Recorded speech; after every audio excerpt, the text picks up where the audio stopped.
if you start looking at the way we are working on this planet, and I'll give you a very simple example, especially now, let's just say from April to September, in an average year, we may get about 100 people that would normally be interested in doing entheogen plant medicine in Peru called ayahuasca.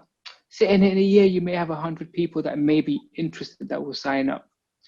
But the time of April to September, we had over 975 people. This time of the lockdown actually has made people think and question. Human beings are asking themselves questions in which, in a much more universal way, they are seeking certain answers. And a lot of those answers are kind of flowing towards not a singular answer, but it's kind of flowing towards entheogens. Let's look at psychedelics as a whole in the last 5 years. 10 years ago, we were discussing cannabis. The last 5 years, psychedelics, psilocybin, ayahuasca, peyote, iboga, they have come out into the mainstream at such a fast level.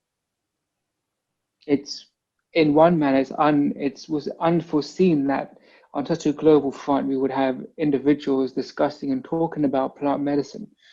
So we are coming to a very evolutionary front in human consciousness. And I think that is a key factor of, changing the climate. And if we nails down to it, a human being that doesn't know how to love itself, a human being doesn't know what its purpose is a human being that won't really consider twice about littering.